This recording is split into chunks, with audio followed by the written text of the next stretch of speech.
A Nevada man and his dog vanish. The unexplained disappearance of 86-year-old Patrick Carnes in April 2011 remains one of Nevada's most puzzling missing persons cases. A devoted family man and retired systems manager, Patrick was in excellent health for his age and deeply cherished his Labrador and Akita mixed dog, Lucky. In the spring of 2011, Patrick had driven from Reno, Nevada to Ohio with Lucky to visit family and explore retirement home options. He was considering relocating to be closer to loved ones and had spent several days on the road during the round trip. Nothing during the outward journey had raised any red flags.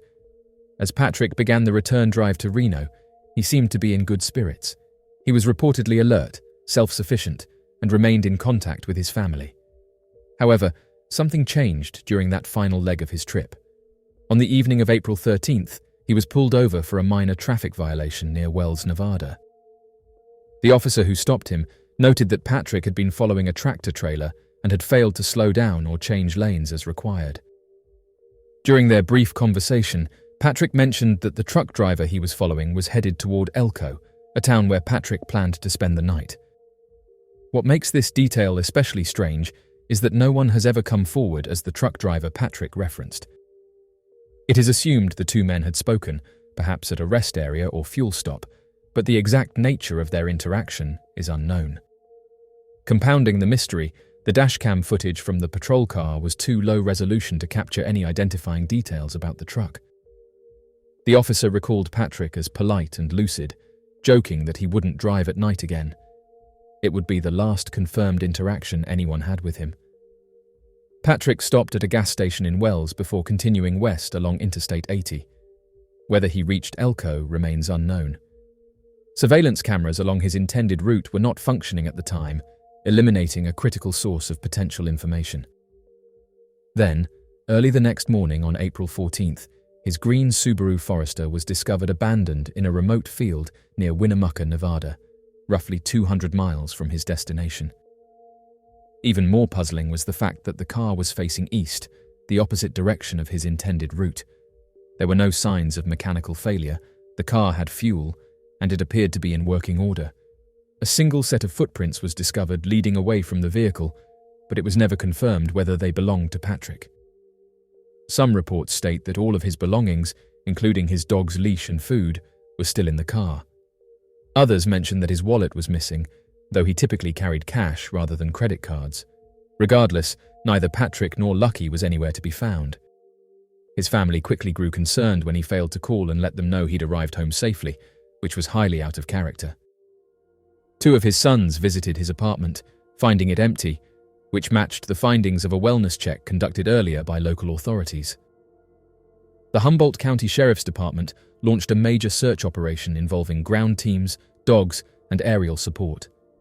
Despite hundreds of hours spent canvassing the area, no trace of Patrick or Lucky was ever located. Given Patrick's age and the fact that he walked with a limp, it seemed unlikely he would have ventured far into the rugged terrain on his own. His family and investigators alike were left baffled by the circumstances. The idea that he had simply wandered off did not sit well with those who knew him. Years later, no suspects or leads have emerged, and Patrick's disappearance remains unsolved. Some have speculated that he may have encountered someone with ill intent, or that something unusual happened following his interaction with the unidentified truck driver. Others believe it's possible he stopped to help someone, or that he and Lucky became disoriented. Without surveillance footage, witnesses, or physical evidence, any theory remains speculative. Patrick Carnes lived a full and accomplished life. Born in 1925 in Cleveland, Ohio, he served in the Navy during World War II before earning a degree from UCLA and working for the prestigious RAND Corporation. He raised a family, maintained his independence well into his 80s, and found companionship in his loyal dog after the passing of his beloved wife, Margaret. For someone with such a rich and well-documented life, it is all the more heartbreaking that his final moments remain unknown. What happened to Emma Baum?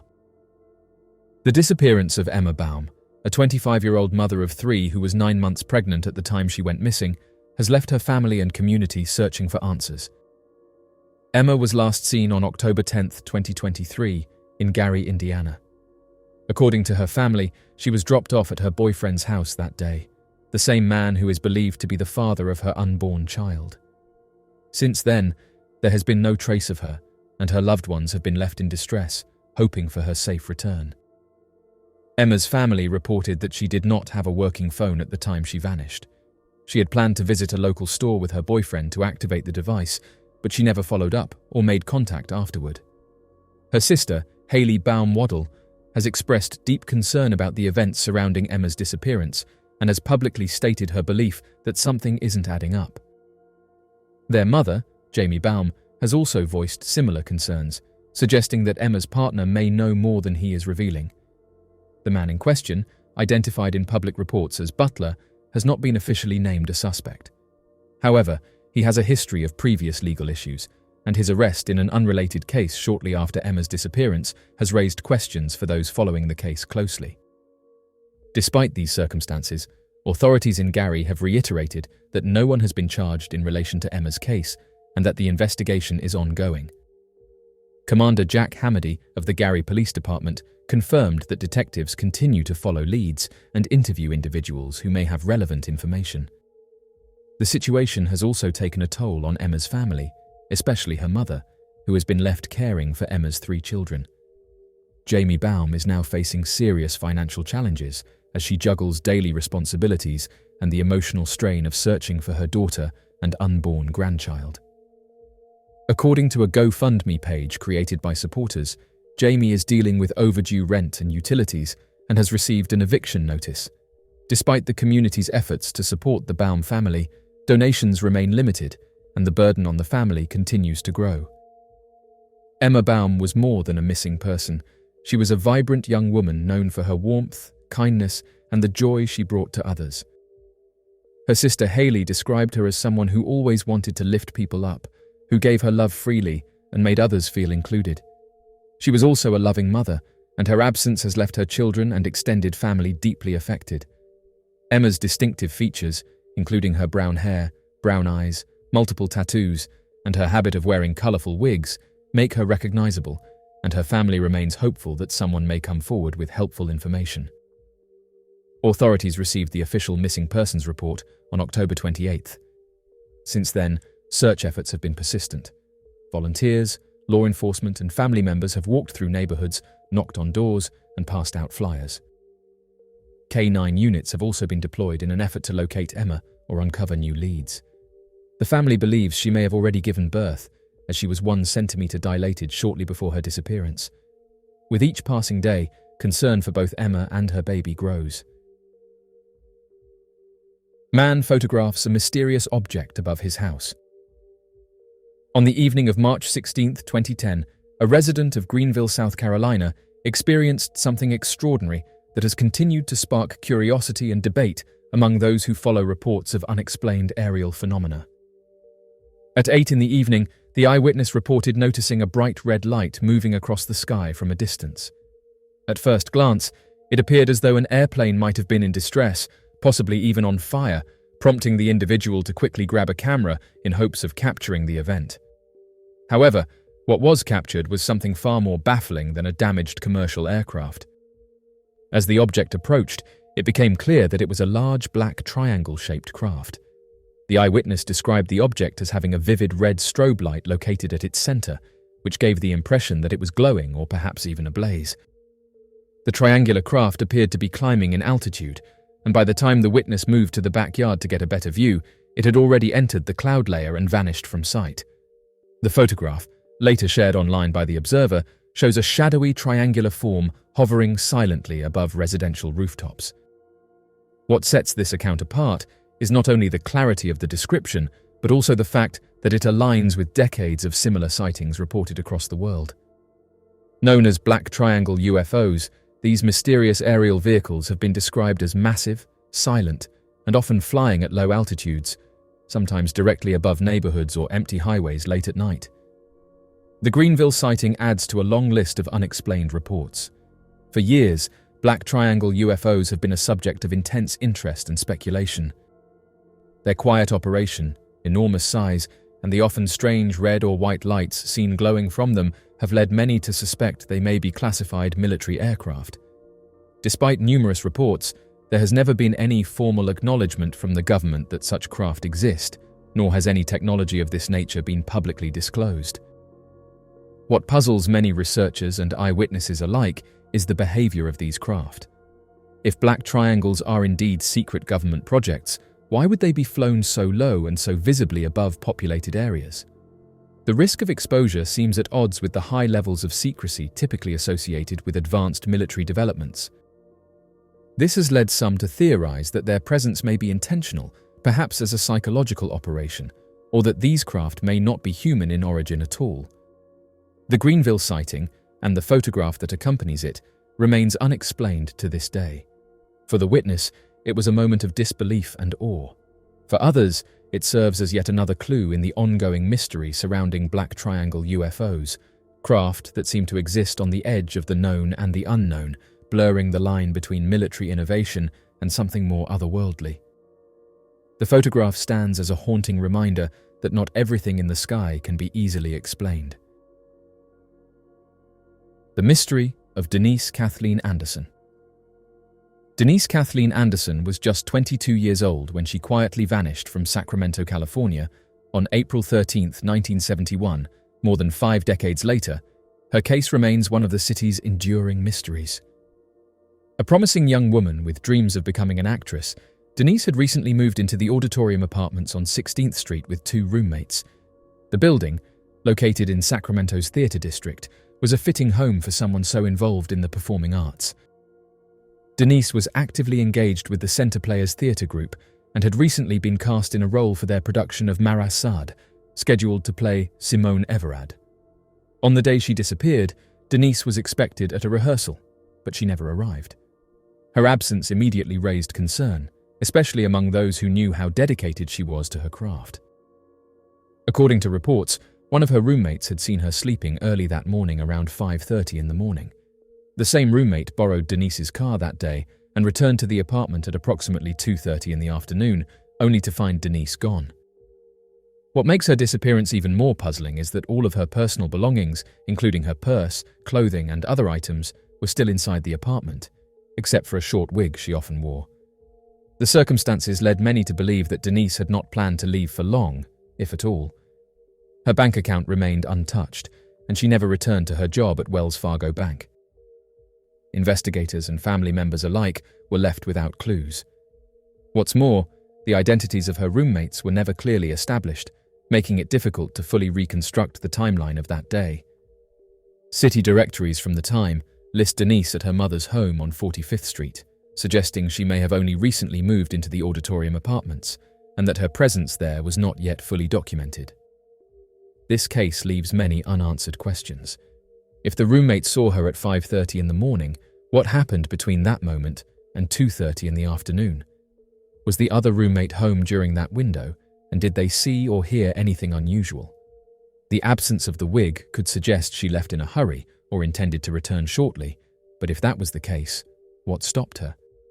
Was she scheduled to work at the bank that same day, and if so, was the rehearsal set for before or after her shift? Since her roommate had taken the car, could Denise have attempted to walk or even hitchhike to her destination? Despite the various leads and theories, none have produced concrete answers. The theatre, the bank, the apartment building, none offered the vital clue needed to piece together her steps. Denise's story has remained frozen in time, a haunting reminder of how quickly someone can disappear without a trace. For her family and those still invested in the case, the hope remains that one day, someone might come forward with the information that finally brings clarity to her mysterious absence. The strange case of Timothy McSears. The mysterious disappearance of 65-year-old Timothy McSears has left a quiet Georgia community searching for answers and holding on to hope. A dedicated volunteer, beloved family member, and respected worker, Timothy was last seen on Thursday, March 6, 2025, at Mount Zion Baptist Church on Dunwoody Road in Walker County. Since then, there has been no confirmed trace of him, prompting an ongoing investigation led by the Walker County Sheriff's Office. Despite false reports circulating on social media claiming he has been located, officials have firmly stated that these claims are not true. Timothy remains missing, and the search continues with urgency. Timothy McSears was well known in the Lafayette area, where he worked as a concrete finisher. He was deeply involved in his church community and often volunteered at Mount Zion Baptist Church, where he was last seen. According to Sheriff Steve Wilson, Timothy was the one who would arrive early on Sunday mornings to open the church doors, a responsibility that he never missed. His consistent presence and warm spirit earned him the respect and affection of many in the area. When Timothy failed to appear at a family gathering 2 days after he was last seen, his loved ones immediately knew something was wrong. His brother, Donnie McSears, expressed the emotional toll that the disappearance has taken on the family, describing the ongoing uncertainty as almost unbearable. Donnie said that you keep expecting to see him, and he's just not there. That sentiment was echoed by Timothy's niece, Erica Madison, who described her uncle as someone full of life, humor, and generosity. The last known sighting of Timothy came from a neighbor who saw him around 6 in the evening that Thursday, reportedly throwing away trash near the church. Since then, there have been no confirmed leads, despite investigators combing the area and conducting interviews. The Walker County Sheriff's Office has emphasized that detectives are actively working the case and exploring all possibilities. A $10,000 reward has been offered for information that helps bring Timothy home, underscoring how seriously law enforcement is treating his disappearance. Sheriff Wilson recently stood with Timothy's family at a press conference, urging the public to come forward with any information that might help. He reiterated the unusual nature of the case, noting that Timothy is not someone who would typically vanish without a trace. With each passing day, the community continues to hope for clarity and resolution. Timothy's absence has left a void in the hearts of those who knew him best. As the investigation moves forward, his family, friends, and church community remain committed to finding him, refusing to give up hope. Until then, the mystery of Timothy McSears continues to weigh heavily on all those touched by his kindness, humor, and unwavering presence. The mystery of Caleb Wells. Caleb Wells, a 31-year-old father of 2 known to those close to him as Corey, mysteriously vanished in the summer of 2021 after boarding a flight from Georgia to California. His disappearance has left his family in ongoing distress, with more questions than answers, and a continued hope that one day he will be found safe. The last time Caleb's mother saw her son was on July 2, 2021. The very next day, he boarded a flight to California, a trip that seemed ordinary at the time, but what followed has been an ongoing mystery that continues to baffle both family and authorities. Caleb was known for his consistency, especially when it came to keeping in touch with family. He never missed an important call, particularly birthday wishes to loved ones. When his mother's birthday passed without a word from him, alarm bells immediately rang. It was unlike Caleb, and his absence began to weigh heavily on those who knew and loved him. Before leaving Georgia, Caleb had told his daughter Angelia, who is now 15 years old, that he would be traveling with someone named Michael Brown, a man Caleb had known since high school. This detail became central to understanding his last known movements.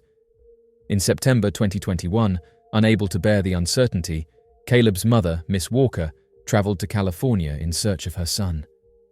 She traced his steps to a Motel 6 in Rowland Heights, where both Caleb and Michael Brown had reportedly stayed. While she was able to confirm through staff that both men had indeed been at the motel, privacy policies prevented her from obtaining or recording the surveillance footage. Without a legal order, she was unable to take that investigation any further. Despite this setback, her determination never wavered. Over the next 2 years, she returned to California 5 more times, each trip driven by hope and the unwavering love of a mother searching for answers. Despite extensive personal efforts and repeated inquiries, no significant breakthroughs were made. Eventually, local law enforcement added Caleb Wells to the Department of Justice's official missing persons list in California. The listing was both a sobering confirmation of his status and a small glimmer of hope that his case would receive the formal attention it deserved. Caleb's disappearance remains a mystery. There has been no confirmed contact, no financial activity, and no verified sightings. For his family, the silence is the most difficult part. His mother continues to speak openly about her hope and her faith that her son will return. She refuses to give up on the belief that one day the door will open and she will see her son again. The mystery of Joyce Irene Cogburn and Josephine Yvette Cogburn. The mysterious disappearance of sisters. Joyce Irene Cogburn and Josephine Yvette Cogburn has haunted their family and investigators since 1983. At the time, Joyce was 15 years old and Yvette was 16. The girls were living in Norman, Oklahoma, with a male family friend who had been given temporary custody of them. Their mother, a single parent working hard to raise 3 daughters while attending nursing school in Broken Bow, had entrusted the man with her children's care during a difficult period in her life. The Cogburn family's story began with tragedy. Their father passed away in a car accident in 1968, before Joyce was born. The loss placed an emotional and financial strain on their mother, who had been trying to rebuild her life while raising her daughters. Over time, the sisters had been placed with various family members. Yvette and Joyce lived with their paternal grandparents for a while their eldest sister stayed with their maternal grandmother. In the early 1980s, the man who would later gain temporary custody of the younger Cogburn girls entered their lives. Their mother had met him while working, and though he seemed like a trusted friend, questions about his true intentions later emerged. After moving in with him in 1981, Joyce and Yvette's lives seemed relatively stable, until their sudden disappearance on October 2, 1983. According to the man, the sisters left the house to go to the library and never returned. He reported them missing, suggesting they had run away, but details surrounding their disappearance raised significant doubts. Authorities initially treated the case as a runaway situation, but they were never able to confirm any sightings of the girls after they reportedly left for the library. There was also no indication that they took any personal belongings, money, or identification with them. These factors cast doubt on the runaway theory and led investigators to consider other possibilities. Their older sister later shared that Yvette had confided in her about a relationship between Joyce and the man they were living with, which had ended not long before they vanished. What further raised concern was the man's behavior after the girls went missing. He broke off all communication with the Cogburn family and refused to return the girls' belongings. Though never officially named a suspect, he was never ruled out either. Following his passing and the demolition of the apartment where the girls had lived, many potential leads were lost. Over the years, there have been sporadic reports and unconfirmed sightings of Joyce and Yvette, but none have provided concrete answers. Their older sister has continued to advocate for the case, seeking answers and keeping their story alive in the hope that someday the truth will emerge. The absence of Joyce and Yvette Cogburn remains one of Oklahoma's enduring mysteries, a case that has touched many, reminding people of the importance of not letting stories like theirs be forgotten. Their family continues to hold on to hope, waiting for the day that resolution may finally come. Mysterious trail cam photo. In the dense wooded wilderness of Maine, a seemingly routine trail camera capture has ignited a wave of fascination and speculation. The image, taken by a motion-triggered camera in a remote part of the state, has been widely circulated and discussed within online communities that focus on mysterious creatures and the unexplained. What sets this particular photograph apart from typical wildlife captures is the figure at its center, a tall, shadowy creature with oddly human-like legs and the distinct posture of something that doesn't quite belong in the animal kingdom.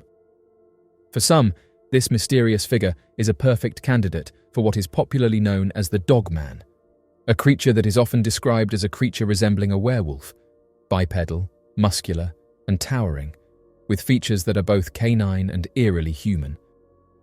Others have simply referred to the image as a depiction of a werewolf, given the creature's upright posture and the visible bulk of its upper body, but what has stirred the most conversation are its legs, unmistakably shaped more like a human's than any known animal, including wolves or bears.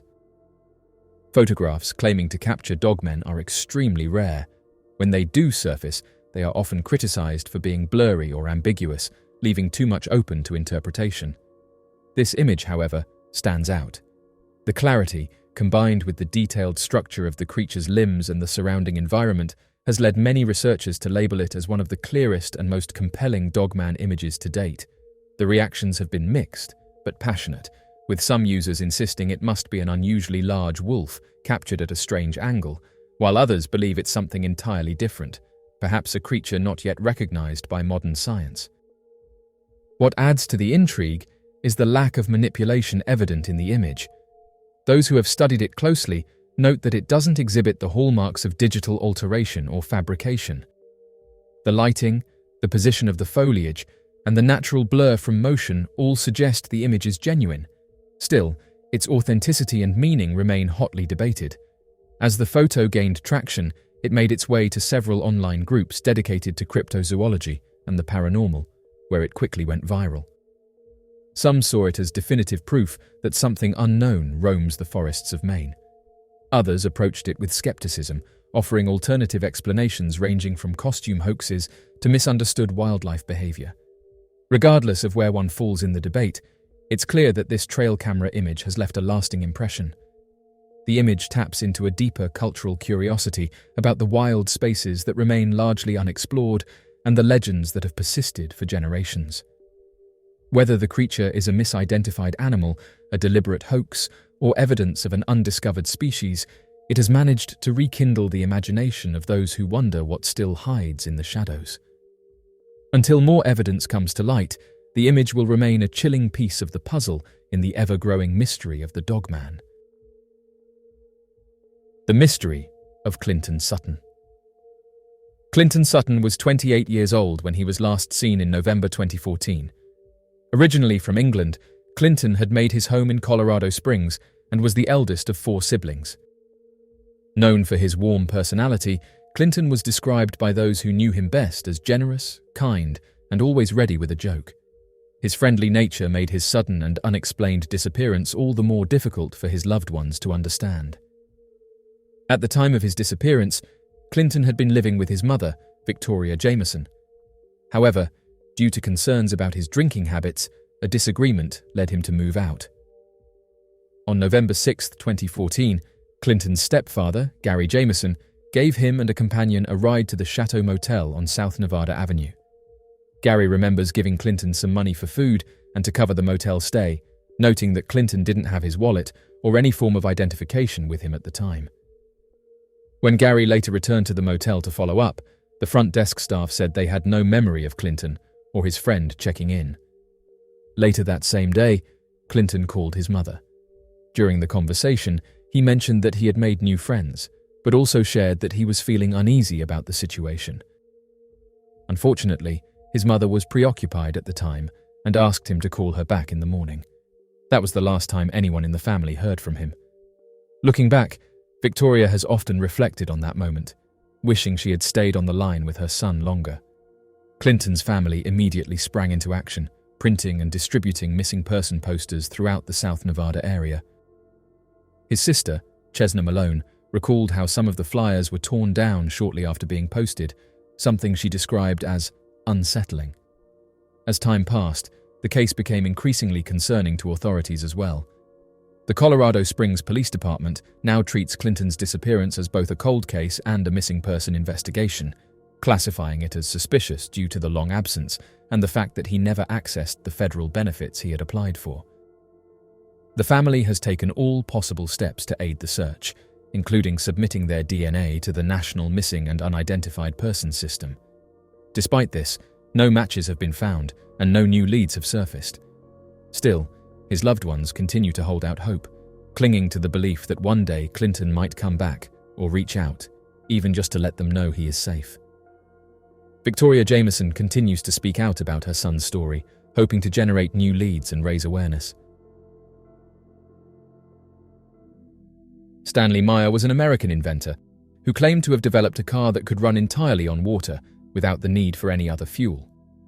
His invention, known as the water fuel cell, was said to use a process known as electrolysis to separate water molecules into their constituent parts, hydrogen and oxygen, which would then be used to power the car's engine. Stanley Allen Meyer, born on August 24, 1940, resided primarily in East Columbus, Ohio throughout his life. However, he relocated to Grandview Heights, where he completed his high school education. Meyer possessed a strong passion for innovation, and following his graduation, he pursued a brief military career before considering enrollment at Ohio State University. Stanley Meyer, throughout his life, possessed numerous patents in various domains such as banking, oceanography, cardiac monitoring, and automobiles. Patents serve as a type of intellectual property, granting the owner the legal authority to prohibit others from producing, utilizing, selling, and importing an invention for a specified period. In return for this exclusivity, the owner must disclose the invention publicly. Among all of Meyer's patents, the one that garnered the most attention and sparked controversy was the invention of a water-powered car. During the 1960s, Meyer created a patented device that had the capability to produce energy using water rather than relying on petroleum fuel. Meyer gave this invention the name of fuel cell or water fuel cell. In the 1970s, following a significant increase in global crude oil prices, the cost of oil in the United States experienced a threefold surge. Consequently, the consumption of fuel became much more expensive, resulting in a complete plummeting of car sales. The US government faced immense pressure due to a reduction in oil supply from Saudi Arabia. As a result, numerous companies faced bankruptcy, and the American automotive industry suffered a substantial blow. Stanley Meyer embarked on a mission to create a groundbreaking vehicle that would transform the American automotive industry. In his pursuit, he conceptualized a retrofitted automobile known as a fuel cell that had the capability to utilize water as a viable alternative to petroleum-based fuels, such as petrol or gasoline. The objective behind this innovation was to reduce dependency on petroleum resources during an era marked by difficulties and challenges. If Stanley Meyer's assertion held true, his innovative invention could potentially spark a paradigm shift in the American automotive sector, resulting in significant cost savings for the global economy. Furthermore, it would contribute to mitigating the risk of global warming by minimizing air pollution and introducing oxygen into the atmosphere. Meyer subsequently developed a crimson buggy, which served as the pioneering water-fueled vehicle.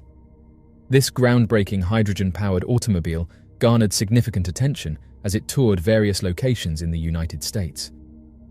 The public's fascination with Meyer's innovative invention was evident, even earning coverage in a local television news report. During the interview, Meyer stated that his hydrogen-powered vehicle would require a mere 22 gallons, or 83 liters of water, to cover the distance between Los Angeles and New York. Stanley Meyer passed away on March 20, 1998. While having a meal with two Belgian investors at a restaurant, Meyer abruptly rushed out and uttered the words, "They poisoned me," before tragically losing his life. The Grove City Police Force conducted an inquiry in collaboration with the Franklin County Coroner's Office.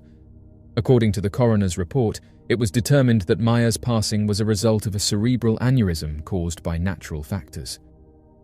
Some have suggested that the businessman held a genuine belief that Meyer had created something powerful enough to challenge the dominance of the oil industry and completely transform the world. It was evident to them that Meyer's invention played a role in his untimely demise. Meyer's alleged assassination was purportedly aimed at suppressing his inventions and preventing his fuel cell technology from becoming public knowledge. Consequently, potential suspects include the executive boards of prominent automobile manufacturers, oil companies, and possibly even government entities. There have been speculations that the two Belgian investors themselves may have been responsible for his passing. The actual facts are still being debated. His supporters still firmly believe that he was taken out due to his technological advancements. Nikola Tesla's last moments. Nikola Tesla, one of history's most brilliant inventors, left a legacy of innovation and ideas that continue to influence modern technology. However, Tesla's life was marked not only by scientific genius, but also by secrecy, financial hardship, and a series of inventions that, some claim, could have altered the balance of power in the world. Tesla's sudden passing on January 7, 1943, in his hotel room in New York City, has long been the subject of strange theories. Many believe that Tesla was taken out by the government and that his groundbreaking inventions and research were seized by authorities immediately after his passing. Supporters of this theory argue that Tesla's technological discoveries, particularly those involving free energy, electromagnetic weapons, and wireless transmission of power, were seen as a threat by both the US government and other global powers. They claim that Tesla's death was no accident and that it was orchestrated to prevent his work from falling into the wrong hands, or perhaps from revolutionizing the world in ways that powerful interests couldn't control. During his lifetime, Nikola Tesla envisioned and created technology that was far ahead of its time, and some of his ideas remain revolutionary even today. One of Tesla's most controversial inventions was his work on wireless energy transmission, the ability to transmit electricity through the air without the need for power lines.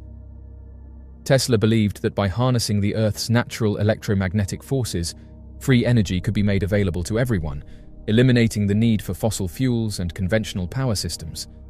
This technology, if fully realized, could have disrupted the global energy industry, which was, and still is, dominated by powerful corporations and governments.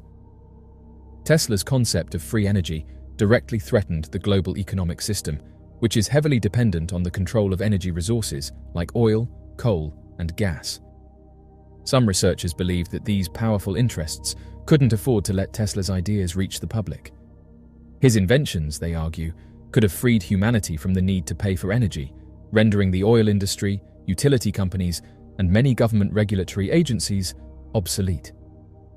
Such a radical shift in energy availability and control would have been seen as an economic and political threat by the elites of the time, including influential figures in the US government. Tesla was also known to have been working on the concept of an electromagnetic weapon, often referred to as the death ray or Tesla's oscillator. This device was reportedly capable of emitting concentrated beams of energy that could disable enemy machinery or even bring down aircraft. Tesla claimed that his invention could act as a peacekeeping tool, a weapon so powerful that it would render all warfare obsolete because no nation would dare to challenge another possessing such a weapon. However, those who believe in the theory of Tesla's assassination suggest that this technology was viewed as too dangerous to be left in the hands of a single inventor or to be made public. If such a weapon had been developed, it would have shifted global military power dramatically. Nikola Tesla died in relative obscurity, living out his final years in poverty at the Hotel New Yorker in Manhattan. Officially, he passed away of natural causes. However, researchers argue that the circumstances of his passing were far more suspicious than they appeared. According to this theory, Tesla's passing was not the result of age or illness, but rather a targeted assassination carried out by government agents or intelligence agencies. At the time of Tesla's passing, the world was in the midst of World War II, and the US government was intensely focused on technological advancements that could give them an edge in the war. Tesla's research, particularly his work on energy transmission and potential weapons technology, would have been of great interest to military strategists. The theory suggests that Tesla's refusal to collaborate with the government on his more dangerous inventions led to his elimination, as those in power feared his knowledge falling into enemy hands or causing global destabilization. Adding fuel to the conspiracy is the claim that, shortly after Tesla's passing, representatives from the FBI and Office of Alien Property Custodian, a wartime US government agency, arrived at Tesla's hotel room and seized all of his papers, notes, and inventions. These documents were allegedly taken away to secure government facilities and never made public, sparking speculation about what they contained. Supporters of the theory argue that Tesla's research, particularly his uncompleted work on free energy and advanced weaponry, was immediately classified and used to further secret government projects, possibly influencing later developments in military technology and energy systems. One of the most intriguing figures connected to the aftermath of Tesla's passing is John G. Trump, an American electrical engineer, inventor, and physicist who happened to be the uncle of future US President Donald Trump. After Tesla's passing, John Trump was asked by the FBI to examine Tesla's papers and assess their importance. According to official reports, John Trump concluded that Tesla's work was primarily speculative and did not pose any immediate threat or potential for new technological breakthroughs. However, historical researchers argue that John Trump's assessment was a cover-up and that he was tasked with ensuring that Tesla's most important and dangerous inventions were kept out of the public eye. Some have even suggested that Tesla's more advanced ideas were integrated into secret government projects, leading to developments in fields such as directed energy weapons and wireless power transmission, technologies that are still being researched today, often under highly classified conditions. To this day, the whereabouts of many of Tesla's papers and personal research notes remain unknown. While some of his work has been recovered or made available to the public, a significant portion of his writings and inventions have never surfaced. This absence has led many to speculate that the US government continues to hold Tesla's most important work in secret archives, possibly using it for classified military or energy projects. The mystery surrounding Tesla's papers has only deepened the belief that his passing was more than just a natural passing, and that his work was far more advanced than the public was led to believe. Some even argue that Tesla's ideas were so ahead of their time that they were kept hidden to prevent disruptive technological advancements that could threaten the status quo. The Titanic Olympic switch theory. The sinking of the Titanic remains one of the most tragic and well-known disasters in maritime history. More than 1,500 people lost their lives when the unsinkable ship hit an iceberg in the North Atlantic and sank. However, amidst the many tales of heroism, tragedy, and survival that emerged from that fateful night, there lies a theory that suggests that the ship that sank wasn't the Titanic at all, but rather her sister ship, the Olympic. According to this theory, the two ships were switched as part of a scheme to collect insurance money on a ship that was already damaged beyond repair. Though this theory has been dismissed by most historians and maritime experts, it has fascinated researchers for decades. The idea that the White Star Line, the company that owned the Titanic and Olympic, would have orchestrated such a plot seems far-fetched, but proponents of the theory argue that the financial and circumstantial motivations were strong enough to justify such an audacious move. The Titanic and Olympic were two of three Olympic-class ocean liners built by the White Star Line at the Harland and Wolff shipyard in Belfast. The third ship was the Britannic, which was launched after the sinking of the Titanic. Both the Titanic and Olympic were near identical in design, though the Titanic was slightly larger. The Olympic was launched first, in 1910, and had already been in service for a year when the Titanic set sail on her maiden voyage in April 1912. However, before the Titanic's launch, the Olympic was involved in a serious accident. In September 1911, while on her fifth voyage, the Olympic collided with a Royal Navy cruiser, the HMS Hawke, off the coast of the Isle of Wight. The collision caused significant damage to the ship's hull and required extensive repairs. The fact that the Olympic was found to be at fault for the collision meant that the White Star Line could not claim insurance on the damage, leaving the company in a difficult financial position. It is this financial strain, theorists argue, that led the White Star Line to hatch a plan: switch the damaged Olympic with the brand new Titanic and intentionally sink the ship to claim insurance money. According to the theory, the ship that hit the iceberg and sank was not the Titanic at all, but rather the Olympic, disguised as her nearly identical sister.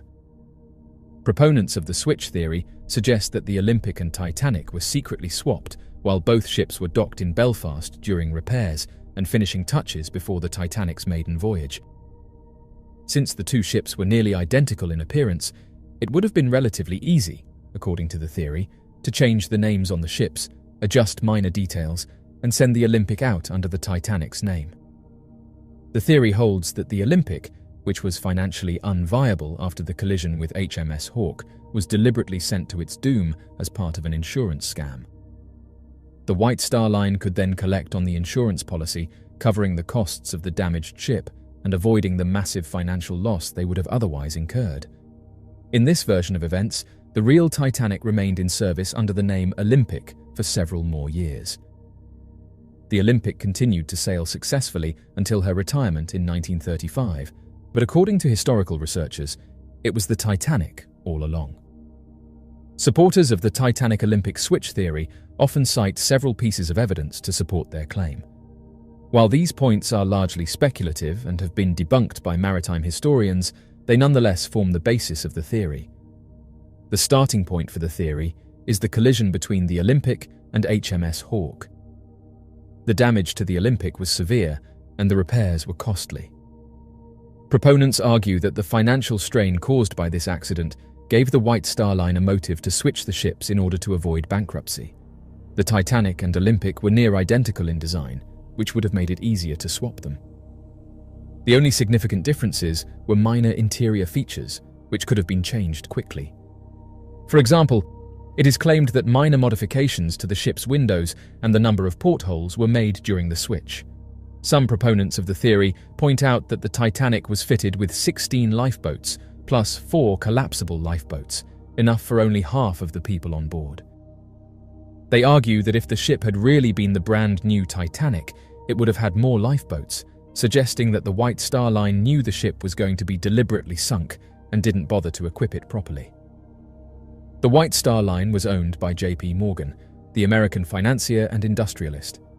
Morgan was scheduled to sail on the Titanic's maiden voyage, but cancelled at the last minute, allegedly due to illness. However, he was later seen in good health in France. Theorists claim that Morgan knew of the planned sinking and avoided the ship deliberately. The Titanic Olympic switch theory persists as one of the many theories surrounding the Titanic disaster. UFOs, free energy, and the oil industry. The idea that governments around the world are hiding UFO evidence has been a topic of intrigue, speculation, and theories for decades.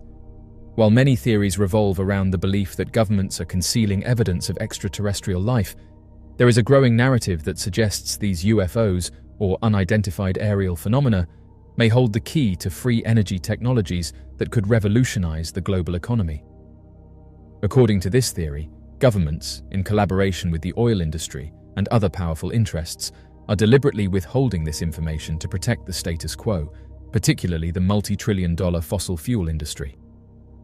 Proponents of this theory argue that UFOs have been observed performing incredible feats, such as hovering without visible propulsion systems, traveling at extraordinary speeds, and making sharp, instantaneous turns, suggesting that these crafts are powered by advanced energy systems that are far beyond anything available today. These energy systems, they believe, could provide free, limitless energy to humanity, completely eliminating the need for oil, gas, and other traditional forms of energy. However, the consequences of such a discovery would be so disruptive that governments are actively working to suppress it. One of the most compelling aspects of the UFO suppression theory is the idea that these advanced technologies could provide free energy, completely bypassing the need for fossil fuels. In many reported UFO sightings, the crafts appear to defy the known laws of physics. They move silently, without the emissions or exhaust typically associated with modern aircraft, and are capable of maneuvers that would require an enormous amount of energy. This has led some theorists to believe that UFOs are powered by a form of energy that is currently unknown to humanity, possibly derived from zero-point energy, anti-gravity technology, or other exotic sources. Free energy in this context refers to a limitless renewable energy source that could be harnessed without the need for fuel or ongoing costs. The implications of such technology would be profound. If humanity had access to free energy, it would eliminate the need for oil, coal, natural gas, and even nuclear power. Cars, homes, factories, and even cities could be powered by an inexhaustible energy source, potentially solving the world's energy problems overnight. However, this possibility presents a direct threat to the oil industry and other energy sectors that rely on fossil fuels. The global economy is deeply intertwined with the oil industry, which is responsible for trillions of dollars in revenue and supports millions of jobs worldwide. Oil companies wield significant political and economic influence, and any threat to their business model would be met with fierce resistance. Those who subscribe to the UFO suppression theory argue that governments are actively colluding with oil companies and other powerful corporate interests to keep free energy technology hidden from the public. The rationale is simple. The widespread adoption of free energy would destroy the fossil fuel industry overnight. The economic upheaval that would follow could lead to mass job losses, the collapse of major industries, and a significant loss of revenue for governments and corporations that rely on energy production and distribution. The fossil fuel industry is one of the most powerful sectors in the world. Companies like ExxonMobil, Shell, BP, and Chevron generate hundreds of billions of dollars annually and have a vested interest in maintaining their control over the global energy supply. These corporations are often seen as having significant political influence, using their resources to lobby governments and shape energy policy in their favor. Proponents of the theory argue that this influence extends to the suppression of UFO-related technologies. They believe that government agencies, including intelligence organizations and military departments, have recovered advanced UFO technology through events like the Roswell incident and other UFO crashes. However, instead of releasing this technology to the public, These agencies have classified it, fearing the economic and political consequences of revealing free energy technology. The theory suggests that governments are working in partnership with energy companies to prevent any breakthroughs that would threaten their dominance. The potential impact of free energy on the global economy is another key reason why governments may be suppressing UFO evidence. The energy sector is the backbone of modern civilization, powering industries, transportation, and infrastructure around the world. A sudden shift to free energy would lead to a massive economic disruption. Entire industries dependent on oil and gas would collapse, including transportation, energy production, and manufacturing. Workers in these sectors would be displaced, creating social and economic instability. Moreover, many developing nations rely heavily on the export of oil and natural gas for economic growth. A transition to free energy would render these resources virtually worthless, leading to financial crises in countries whose economies are tied to fossil fuel production. Governments may fear the geopolitical instability that would result from such a dramatic shift in energy dynamics. The power balance between energy-rich nations and energy-dependent ones would be upended, potentially leading to conflicts and upheaval. While the idea of governments suppressing UFO evidence to protect the oil industry may sound far-fetched, there are historical precedents for suppressing or slowing the development of disruptive technologies. One notable example is the electric car. While electric vehicles were technically feasible as early as the 19th century, the oil industry and automobile manufacturers prioritized the development of internal combustion engines, delaying widespread electric vehicle adoption for decades.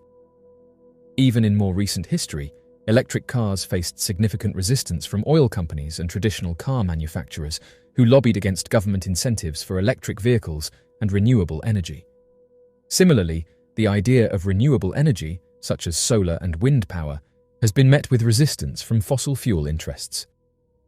For years, oil companies funded research and campaigns to undermine the credibility of climate change science and slow the transition to renewable energy. These examples show that powerful industries often work to protect their financial interests, even when faced with technologies that could benefit society as a whole. In the shadowy world of special operations, Navy SEALs are renowned for their elite training, unwavering courage, and ability to thrive in the most challenging and dangerous environments imaginable. Yet, beyond their legendary feats of valor and precision, there exists a realm of mystery and intrigue where tales of the unexplained and the extraordinary lurk in the shadows. In recent years, a growing number of Navy SEALs have come forward to share their accounts of mysterious encounters and inexplicable phenomena experienced during their illustrious careers. These stories, shrouded in secrecy and often shared only among trusted comrades, offer a tantalizing glimpse into a world beyond the ordinary, where the boundaries of reality blur and the unknown beckons. From encounters with mythical sea creatures in the depths of the ocean to inexplicable sightings in the remote corners of the globe, these Navy SEALs have witnessed firsthand the mysteries that lie beyond the reach of conventional explanation. Their stories captivate the imagination, inspiring wonder and curiosity, while challenging the limits of what we know and understand about the world around us. The Solomon Islands, nestled in the South Pacific, are known for their stunning natural beauty and rich cultural heritage. However, these idyllic islands are also home to tales of mysterious creatures and ancient legends that have intrigued locals and visitors alike for generations. Among these legends is the story of the Adaro, a mythical sea creature said to inhabit the waters surrounding the Solomon Islands. One particular tale of a Navy SEAL encountering an Adaro off the coast of the Solomon Islands has captured the imagination of believers and skeptics alike. According to the account that was posted to social media, a team of elite Navy SEALs was conducting a routine reconnaissance mission in the waters near the Solomon Islands when they encountered an unexpected and terrifying sight. As the team navigated their boat through the crystal-clear waters, they noticed a disturbance on the surface not far from their location. Intrigued, they steered closer to investigate, expecting to encounter nothing more than a school of fish or perhaps a playful pod of dolphins. However, as they drew nearer, the team was shocked to see a strange figure emerge from the depths below. Standing tall and imposing, the creature appeared to be a bizarre hybrid of man and fish, with scales covering its humanoid form and webbed appendages protruding from its limbs. Its eyes glowed with light as it fixated its gaze on the startled seals. Instinctively, the team reached for their weapons, prepared to defend themselves against this unknown threat. But before they could react, the Adaro vanished beneath the waves, leaving the seals shaken but unharmed. The encounter left a lasting impression on the Navy SEALs, who struggled to reconcile their training and expertise with the inexplicable sight they had witnessed. Some dismissed the encounter as a trick of the light or a figment of their imagination, while others were convinced that they had come face to face with a creature straight out of myth and legend. For believers, the encounter with the Adaro serves as further evidence of the mysteries that lie beneath the surface of the world's oceans. They point to similar accounts from cultures around the globe, all describing encounters with creatures that defy explanation and challenge our understanding of the natural world. Skeptics, on the other hand, argue that tales of mythical sea creatures are nothing more than folklore and superstition, perpetuated by imaginative storytellers and embellished over time. They suggest that the Navy SEALs may have encountered a rare or previously unknown species of marine life, rather than a mythical creature straight out of legend. Regardless of one's beliefs, the story of the Navy SEALs' encounter with the Adaro continues to spark debate and speculation among enthusiasts of the unknown. For some, it is a tantalizing glimpse into a world of ancient mysteries and hidden truths waiting to be discovered. For others, it is simply another example of the power of human imagination to conjure fantastical tales from the depths of the unknown. For centuries, the indigenous peoples of the Solomon Islands have shared stories of sightings and interactions with mermaids. Known as Adaro in the local dialect, these merfolk are revered as guardians of the sea, possessing both the beauty of terrestrial creatures and the mystical powers of the ocean. According to ancient legends passed down through oral tradition, the Adaro are said to be beings of ethereal grace, with shimmering scales that glint in the sunlight and long, flowing hair that trails behind them like strands of liquid silver. The lore surrounding the Adaro is rich and varied, with stories recounting their benevolent deeds as protectors of marine life and harbingers of good fortune for those who honor the sanctity of the sea. Tales are told of fishermen who have been guided to bountiful fishing grounds by the gentle whispers of Adaro voices, and sailors who have been rescued from the brink of disaster by the timely intervention of these mysterious beings. Yet, alongside these tales of benevolence, there are also darker legends that speak of the Adaro's wrath and the perils of crossing their domain. According to local law, those who dare to disrespect the sanctity of the ocean or harm its inhabitants may incur the Adaro's vengeance, invoking curses and calamities upon themselves and their communities. In one chilling account, a group of fishermen who ventured too close to a sacred Adaro grotto were beset by a sudden and violent storm, their boat tossed about like a toy in the tempestuous waves. Miraculously, they survived the ordeal, but upon returning to shore, they found their village ravaged by floods and their crops decimated by plague, leading many to believe that they had incurred the wrath of the merfolk. Despite the skepticism of modern science, the tales of the Adaro endure as a testament to the enduring power of myth and the profound connection between humanity and the natural world. Whether viewed as purely folklore or as glimpses into a hidden realm beyond our comprehension, the stories of the Adaro continue to captivate the imagination and inspire wonder in all who hear them. In recent years, reports of sightings and encounters with the Adaro have continued to surface, fueling speculation and intrigue among locals and outsiders alike. Fishermen returning from their expeditions at sea have reported glimpses of shimmering figures darting beneath the waves, their graceful movements leaving trails of phosphorescent light in their wake. In one particularly compelling account, a group of divers exploring the coral reefs near Guadalcanal claimed to have encountered a pod of Adaro swimming gracefully among the vibrant marine life. According to their testimony, the merfolk appeared curious yet cautious, observing the divers from a distance before disappearing into the depths with a flick of their powerful tails. While skeptics may dismiss these accounts as mere fantasy or hallucination, many islanders remain steadfast in their belief in the existence of the Adaro, viewing them as integral to the rich tapestry of Solomon Islands culture and heritage.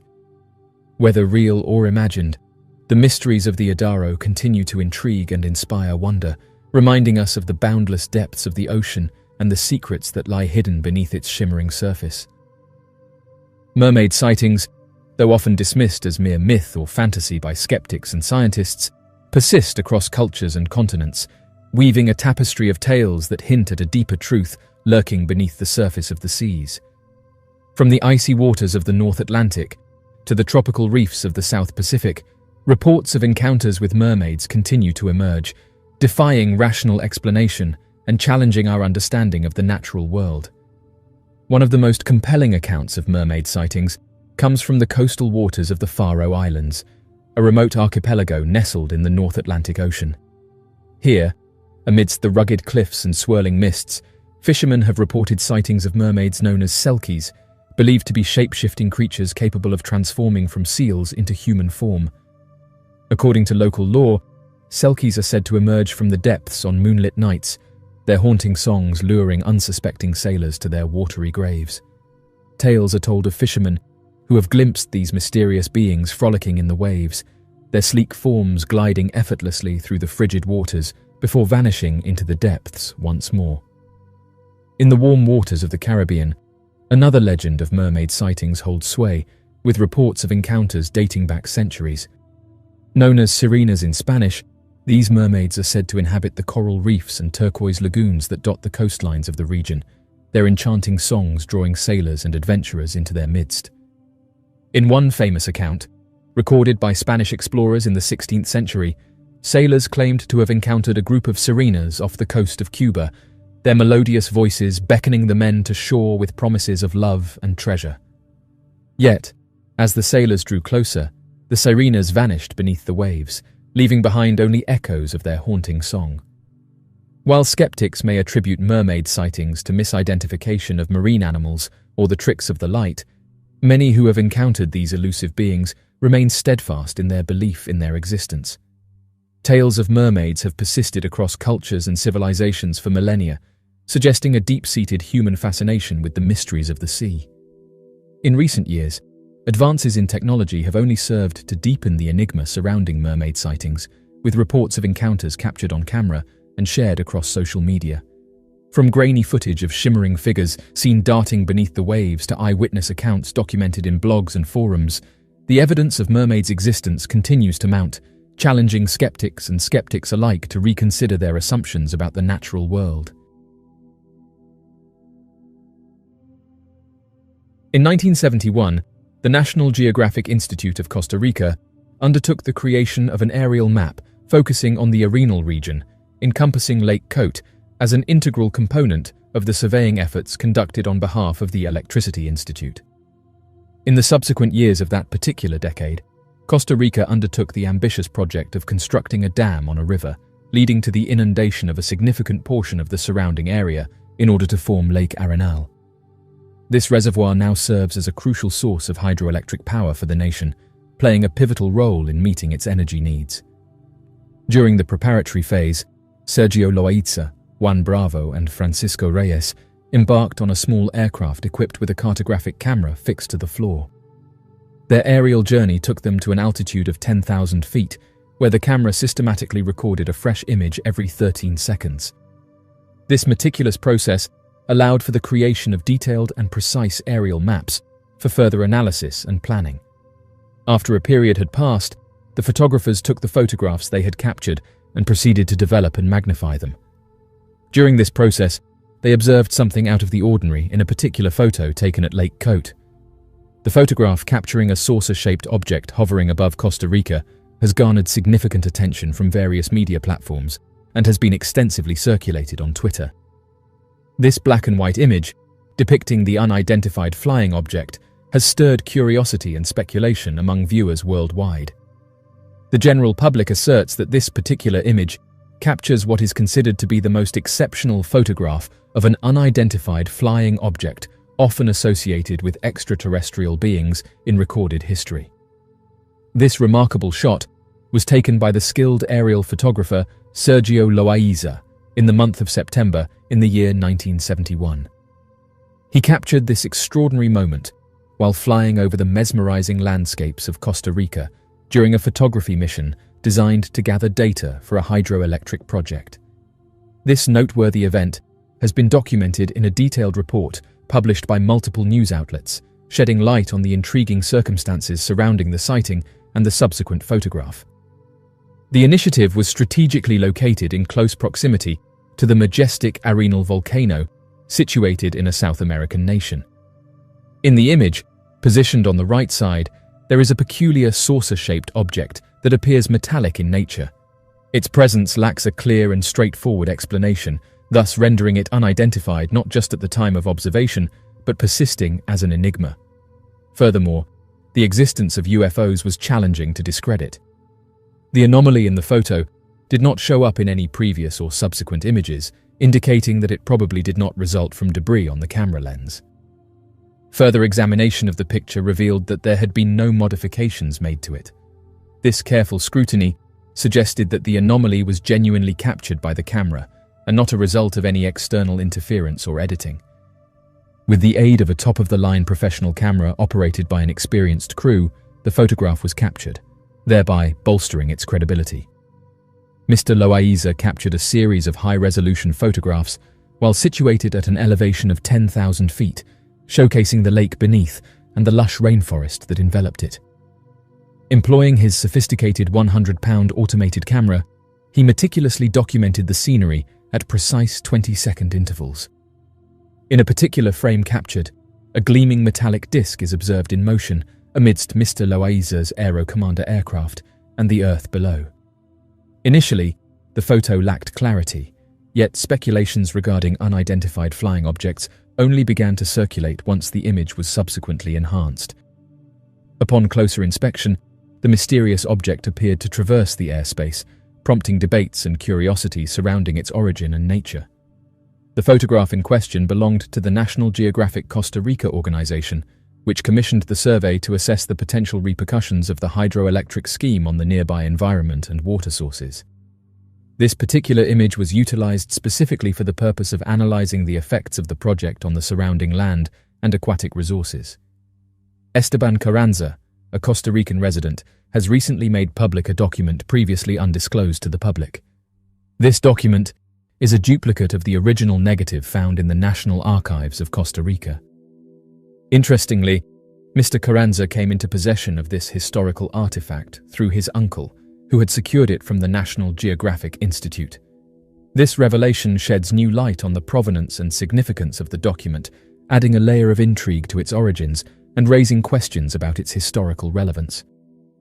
Mr. Carranza highlighted that he had generated a high-resolution scan of the image the previous year, engaging with individuals from the National Geographic Institute and identifying the technician responsible for the camera used in 1971.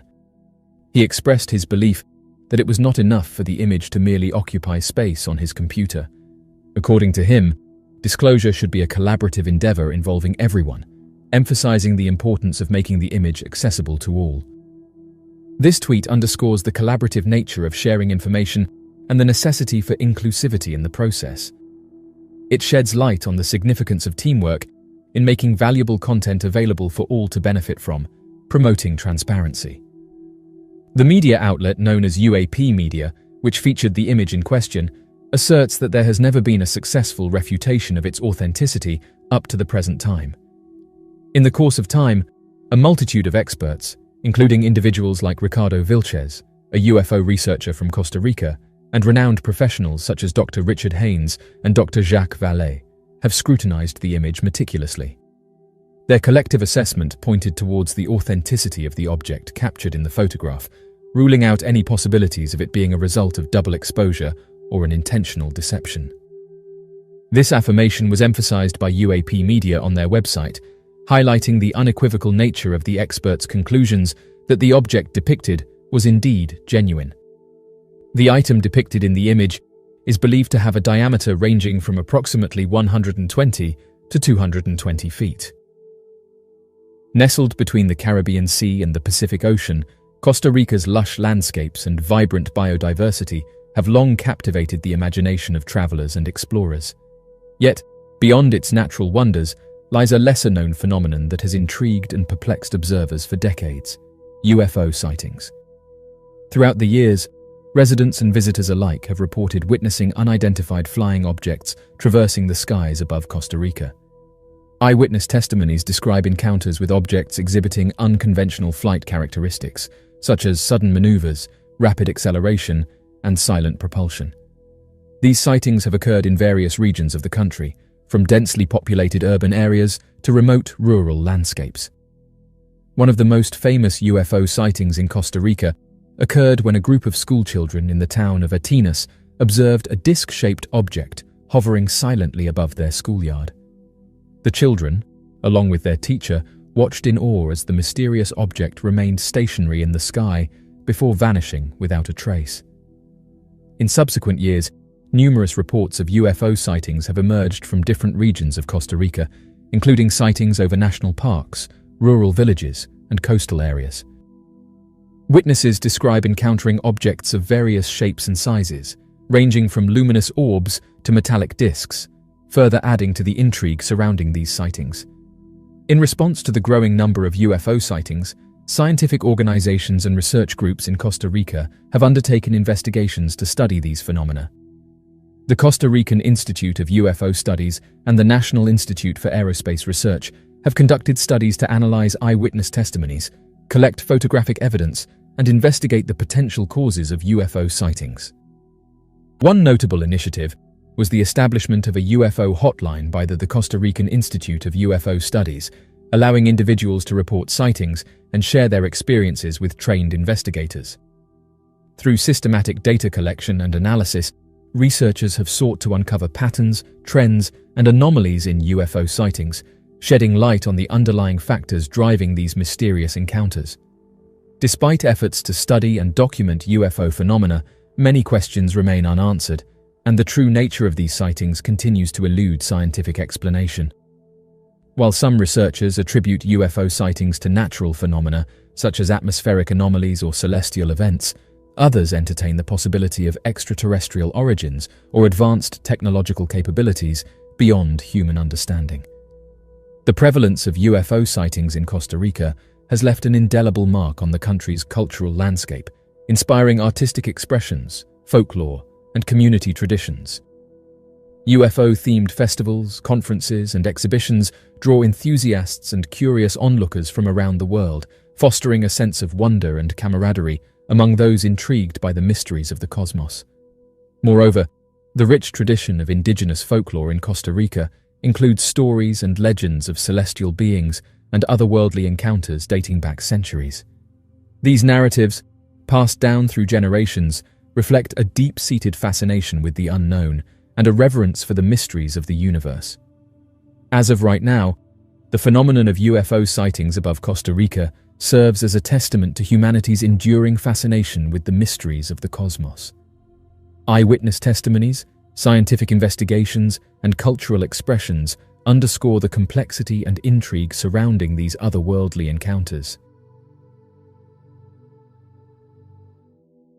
In the world of cryptozoology, the search for Bigfoot, the elusive legendary creature said to roam remote forests in North America, has long been a subject of fascination, debate, and speculation. Enthusiasts have spent decades collecting evidence, from videos and casts of footprints to strange sounds recorded in the wilderness. However, the most tantalizing pieces of evidence often come in the form of unexpected discoveries captured by ordinary people using modern technology. Recently, one such piece of evidence stirred a significant buzz within Bigfoot communities. A photo of what appears to be Bigfoot's hand, captured by a trail camera during the night and uploaded to Facebook groups that investigate Bigfoot sightings. The image, posted by an anonymous individual, shows a large, hairy hand reaching toward the camera in a dark, forested area. The strange appearance of the hand, along with the mysterious circumstances surrounding the photograph, has intrigued both believers and skeptics alike. Despite the growing interest, the location of the photo remains unknown, and the original poster has chosen to stay anonymous, only deepening the mystery and fueling speculation about its authenticity. The photo itself, shared in various Facebook groups dedicated to Bigfoot investigations, quickly went viral within these niche communities. At first glance, the image shows a shadowy figure, partially obscured by foliage, with an outstretched hand that dominates the frame. The hand appears to be covered in dark, coarse hair, and its size suggests that it belongs to something far larger than a human. The fingers are long and thick, with noticeable knuckles and an unusual proportion that makes it difficult to compare to any known animal species. What makes the photo even more intriguing is the context in which it was captured. According to the anonymous poster, the image was taken using a trail camera, a type of motion-activated camera commonly used by hunters and wildlife enthusiasts to monitor animals in remote areas. These cameras are typically placed in forests or other natural environments and can operate autonomously for days or even weeks. The low-light conditions of the photograph suggest that it was taken during the night, adding to the eerie and mysterious quality of the image. The anonymous poster, who uploaded the photo to multiple Facebook groups, provided little information beyond the image itself. They stated that the trail camera had captured the hand during a recent outing in the wilderness, but they did not disclose the exact location, citing a desire to protect the area from unwanted attention. Additionally, the poster chose to remain anonymous, claiming that they did not want to become the focus of intense scrutiny or skepticism often directed toward individuals who share potential Bigfoot evidence. The photo generated a flurry of responses from members of various Bigfoot-related Facebook groups. Some users were quick to express excitement and belief, seeing the image as one of the most compelling pieces of Bigfoot evidence in recent years.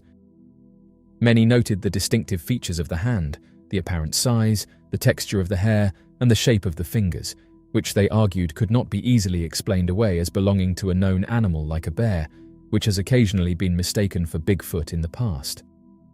In addition to excitement, the photo prompted a wave of theories. Some members suggested that the hand belonged to an adult male Bigfoot, given its large size and muscular appearance. Others speculated that the hand might belong to a juvenile Bigfoot, with the camera capturing a rare moment of curiosity or playfulness as the creature investigated the unfamiliar device. Some even pointed out that the photo could be part of a larger pattern of increased sightings in certain regions, indicating that Bigfoot populations may be more widespread than previously thought. However, not everyone in the community was convinced. Skeptics and critics quickly pointed out the many potential issues with the photograph. Some questioned the anonymity of the poster, arguing that the decision to remain unidentified undermined the credibility of the image. Without knowing the exact location or more details about the circumstances under which the photo was taken, skeptics argued that it was difficult to verify the authenticity of the image. Additionally, some skeptics suggested that the hand might have been staged using a costume or prop, pointing out that hoaxes and fake Bigfoot evidence have been common throughout the history of cryptozoology. Trail cameras have become an increasingly important tool in the search for Bigfoot. These motion-activated devices are capable of capturing wildlife in their natural habitat without the need for human presence, which is often cited as one of the main reasons why Bigfoot has been so difficult to document. Many Bigfoot enthusiasts believe that the use of trail cameras in remote areas could one day provide definitive proof of the creature's existence. However, trail cameras also present challenges. They are prone to capturing blurry or low-resolution images, especially in low-light conditions, which can make it difficult to accurately identify what has been photographed. The Bigfoot hand photo is no exception. While the image has generated significant interest, its lack of clarity and the absence of additional context leave it open to interpretation. Despite these limitations, trail cameras remain one of the most promising methods for capturing unintentional evidence of Bigfoot, as they are capable of recording wildlife behaviors that might otherwise go unnoticed. The spontaneous and accidental nature of the hand photograph gives it an air of authenticity that deliberate hoaxes often lack. The decision of the original poster to remain anonymous has added an extra layer of intrigue to the story. On the one hand, anonymity protects the individual from public scrutiny and harassment, an unfortunate reality in the world of Bigfoot research, where witnesses are often ridiculed or dismissed. On the other hand, it raises questions of credibility. Without knowing who the person behind the post is, or where exactly the photo was taken, it is difficult to validate the claim that the image shows a real Bigfoot hand. Some members of the Bigfoot community have suggested that the poster's anonymity might be an indication of a genuine discovery, as they are not seeking attention or fame. Others have expressed frustration that key details about the location and circumstances of the photo remain undisclosed, limiting the ability to investigate further. The mysterious photograph of a Bigfoot hand, recently captured on a trail camera and uploaded to Facebook, reignited the debate about the existence of the creature. But the fascination with Bigfoot is far from a modern phenomenon. Reports of large, hairy, humanoid creatures have been passed down through generations for thousands of years, long before trail cameras and social media. These legends are not confined to one region or time. Rather, they span the United States, from the Pacific Northwest to the Appalachians, the deep forests of the Midwest, and the swamplands of the South. Bigfoot, often referred to as Sasquatch in Native American folklore, has occupied a place in the stories and oral traditions of indigenous peoples for centuries. Across the nation, tribes have told tales of large bipedal creatures that inhabit remote wilderness areas. These creatures are frequently described as elusive, powerful, and uncanny, able to appear and vanish at will. Though the stories have evolved over time, they continue to form a part of the broader mystery that surrounds Bigfoot and its place in American folklore and cryptozoology. Bigfoot's legacy in North America stretches back thousands of years, with Native American tribes from various regions reporting sightings and encounters with giant, hairy creatures. In the Pacific Northwest, the Salish, Spokane, and other indigenous groups spoke of Sasquatch, a large human-like being that lived in the dense forests and mountains. For these tribes, Sasquatch was not merely a creature to be feared or hunted. It was often revered as a spiritual entity, a guardian of the wilderness who lived in harmony with nature but could become aggressive if provoked. Similarly, the Iroquois of the Northeast told tales of the stone giant, a large and fearsome creature that roamed the forests. These stories share common features with Bigfoot sightings. The creature was covered in hair, possessed immense strength, and was known for its ability to hide from humans. The stone giant was also linked to spiritual beliefs, considered to be an ancient being connected to the land and the cycles of nature. In the southeastern United States, the Choctaw tribe had a legend of a creature known as the Champé, a hairy giant that lived in the forests and would carry off humans who wandered too far from their villages. These stories, like many others, highlight the creature's elusiveness and ability to live undetected in the wilderness. The prevalence of these legends across so many Native American cultures points to a deep, long-standing belief in the existence of such creatures. While interpretations of these creatures varied, they were almost always seen as part of the natural world, blending the real with the mystical, embodying both awe and respect for the unknown. As European settlers began exploring and colonizing the North American continent, they too started reporting sightings of large, hairy creatures in the wild. In the 18th and 19th centuries, frontier settlers in regions like Oregon, Washington, and California would tell tales of encounters with mysterious hominids that lived in the remote, unexplored forests of the West. These stories often described giant, ape-like creatures that walked on two legs and were covered in dark fur. Settlers, like the Native Americans before them, found these creatures both terrifying and fascinating, unable to explain their presence in the vast, untamed wilderness. One of the earliest recorded stories in American history comes from Teddy Roosevelt, the future president of the United States.